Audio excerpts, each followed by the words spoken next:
Hello guys, good morning. તો અત્યારે વાગ્યા છે 8:45 ને ઉઠવામાં થોડુંક લેટ થઈ ગયું છે. તો આજે તો શનિ મૂકવાના છે કેમ કે પપ્પા છે નહીં. તો રેડી થઈ જાઉં ને થોડુંક કામ છે ઘરનું એ પતાવી લઉં પછી મળીએ. થઈ ગઈ છું રેડી ને લેટ થઈ ગયું છે તો હું જાઉં છું શોપિંગ.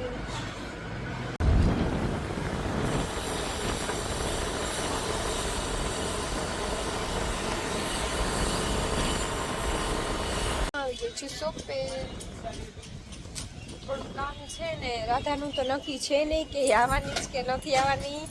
તો હું ને બિંદી આવી ગયા છીએ તો કામ બામ પતાવી લઈએ પછી મળીએ. તો અત્યારે વાગ્યા છે 2 ને સની આવી ગયા છે ક્યારના તેડવા. તો કસ્ટમર હતા તો બહુ લેટ થઈ ગયું તો જઈએ છીએ ઘરે. હું આવી ગઈ છું ઘરે ને વાગી ગયા છે 2:15. તો કસ્ટમર આવ્યા તો બહુ જ લેટ થઈ ગયું. પછી કંઈ નહીં, કસ્ટમર પતાવ્યા ને હવે આવી ગઈ છું ઘરે. તો કંઈ નહીં, મમ્મી રાહ જોતા હતા મારી. તો હવે અમે કરશું લંચ. તો શું બનાવ્યું છે કાંઈ ખબર છે નહીં. તો લંચ કરીને મળીએ. તો અમે કરીએ છીએ લંચ. અમારું ફેવરેટ શાક છે છુંદેલ બટેકાનું. તો અત્યારે વાગ્યા છે 3:30 ને બહુ લેટ થઈ ગયું હતું. તો બસ કાંઈ ફ્રેન્ડનો ફોન આવ્યો હતો તો એની યારે વાત કરી. તો વાગી ગયા છે 3:30. તો થોડીક વાર આરામ કરી લઈએ ને સની. પછી સનીને મૂકવા આવશે કેમ કે પપ્પા તો હજી આવ્યા છે નહીં બહારથી. તો 4:30 જાય શોપે. તો થોડીક વાર આરામ કરી લઉં. મારે થઈ ગયો છે આરામ ને બસ કાંઈ નહીં, હું જાઉં છું શોપે. હું આવી ગઈ છું શોપે ને બહાર બહુ જ વરસાદ જેવું છે. તો અમે આવ્યા તો ધીમે ધીમે વરસાદ આવતો હતો. તો કાંઈ નહીં, બસ અત્યારે રહી ગયો છે વરસાદ ને બહુ જ વરસાદ જેવું છે ને આવે છે કંટાળો ગાઈસ. કસ્ટમરે કોઈ આવતા છે નહીં કેમ કે વરસાદ જેવું હોય ને બારે બહુ જ રોડને ભીના થઈ ગયા છે. એટલે મારી જેવી હોય તો બહાર જ ન નીકળે. કાંઈ નહીં, બેસીશ ગાઈસ, થોડીક વાર ચા મંગાવીશ. અત્યારે વાગ્યા છે 10 ને આવી ગયા છે તેડવા. બહુ લેટ થઈ ગયું કેમ કે પપ્પા છે નહીં એટલે મારે હવે લેટ જ થશે. આ તેડવા આવે એટલે શોપ પોતાની બંધ કરીને આવે એટલે લેટ થાય. તો હું જાઉં છું ઘરે ને ધીમો ધીમો આવે છે વરસાદ તો જલ્દી ઘરે પહોંચી જાય છું. ઘરે ને થોડીક ભીની થઈ ગઈ કેમ કે થોડો થોડો વરસાદ ચાલુ હતો એટલે મોડું જ થાય. લેટ આવ્યા. અત્યારે વાગ્યા છે 10 ની માથે થઈ ગઈ છે. તો જમવાનું શું બનાવ્યું છે કાંઈ ખબર છે નહીં. તો જોઈએ શું બનાવ્યું હોય મમ્મીએ. તો ચાલો કપડાં હાથને ચેન્જ કરી લઉં પછી મળીએ. હવે હું કરીશ ડિનર ને જમવામાં તો છે પેટીસ ને નૂડલ્સ ને દાલ ઢોકરી ને. તો ડિનર કરી લઈએ પછી મળીએ. લીધું છે અમે. હવે પોતા મારે છે, સરખું સફાઈ કરે છે. જોઈ લ્યો, એ બધે પોતા મારશે. હવે મારે ડિનર પણ થઈ ગયું છે ને થોડું કામ હતું ઘરમાં એ પણ પતી ગયું છે. તો હું ને સની જાય છે ચક્કર મારવા. મારી અહીંયા બેઠા બેઠા ને મમ્મી સૂઈ ગયા છે તો જાય છીએ. ઓય હાલો,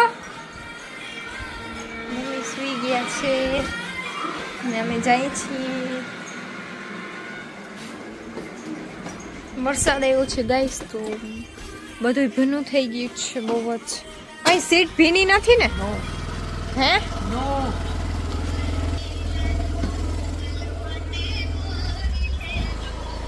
જાય છે ને વાગી ગયા છે કે 11:15 જેવું થાય છે.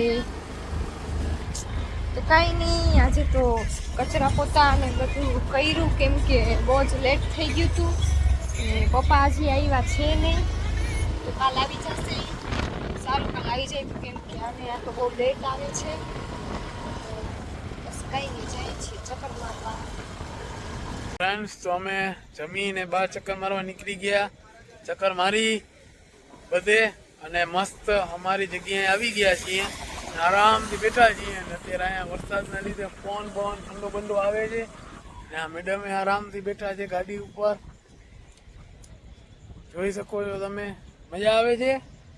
કે નહીં? મજા તો આવતી જ હોય. જોવું તમે બેઠા છે તો થોડીક વાર બેહીને અમે જાશું ઘરે અને પછી ઘરે જઈને મળ્યા. અમે હવે જઈએ છીએ ચક્કર મારતા મારતા ઘરે. તો અત્યારે આવી ગયા છીએ સીતામાં સેતુઆમાં. જાય છે ચક્કર મારતા મારતા ઘરે.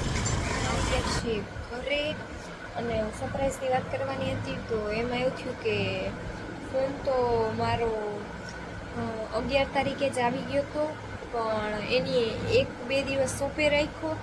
પછી આ બેગ છે ને એમાં રાખ્યો હતો તોય મને ખબર ન પડી કે ફોન આવી ગયો છે. તો જ્યારે દેવાના હતા ને 14 તારીખે નહીં ને પણ 13 તારીખે એની મને આપ્યો, બપોરે આપ્યો એની મને. તો સોપે ઓચિંતાના લઈને આવ્યા ઘરે હતો તોય મને ખબર ન પડી કે ફોન અહીંયા જ છે. અને 13 તારીખે તો મને આ રૂમમાં જ ઓછી આવવા દીધી હતી, કેમ કે એને એમ થયું કે હું બેગ તો આ ડેઈલી ખોલું જ છું, તોય મને ખબર ન પડી કે આમાં અંદર ફોન છે, કવર ફોન બધું લઈ આવ્યા હતા, ચાર્જિંગ, પણ મને તો ખબર પડી નહીં કાંઈ.